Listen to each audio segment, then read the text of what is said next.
So this is such a big multi-crore, multi-thousand crore scam, Abhishek and Shravana with me tonight, that this multi-thousand crore scam has hit the Congress party. They don't know where to look. Even Congress leaders are demanding, I think, the resignation of Bhupesh Baghel. With me on the phone line is former Chief Minister of Chhattisgarh, Raman Singh. Raman Singh जी नमस्कार, मैं अर्नब बोल रहा हूँ. मेरी आवाज़ आपको आ रही है? अर्नब जी जी नमस्कार अर्नब जी.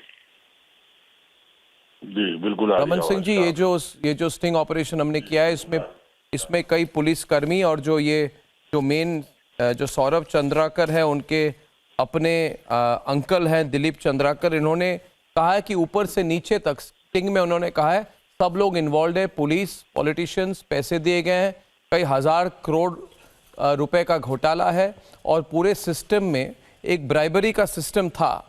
तो ये स्टिंग ऑपरेशन एक तरफ है और दूसरी तरफ ईडी ने आज कहा है कि भूपेश बघेल को 508 करोड़ रुपए दिए गए थे. तो इन दोनों का क्या इम्पैक्ट है छत्तीसगढ़ में, छत्तीसगढ़ के लोगों के बीच में, और इस पर आपकी क्या रिएक्शन है?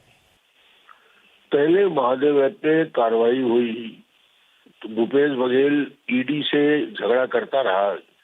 ईडी से इतना भूपेश डरता क्यों है, आज समझ में आ रहा है कि महादेव ऐप में उसके प्रमोटर उससे सीधे सीधे पैसे इसको भिजवा रहे हैं और असीम दास के पास 5 करोड़ 37 लाख जब्त भी हो गए.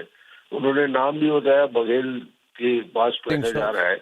और ईडी ने स्पष्ट रूप से 508 करोड़ का आरोप लगाया.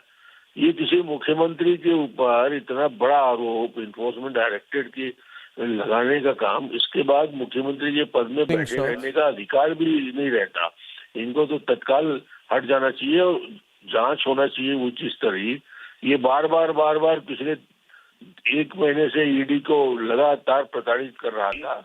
अब समझ में आ रहा है कि ईडी से इतना डरता क्यों है, क्योंकि ये सारे मामले में इन्वॉल्वमेंट इसका सीधा दिख रहा है. मुख्यमंत्री सचिवालय के अधिकारियों को ईडी ने पूछताछ के लिए बुलाया, उनसे जानकारी ली, असीम दास से जानकारी मिली, असीम दास के नाम. और ये सारे जो लोग जो स्टिंग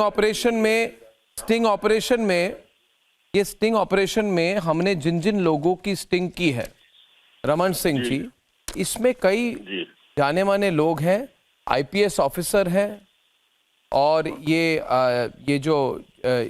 सौरभ चंद्राकर के अंकल हैं.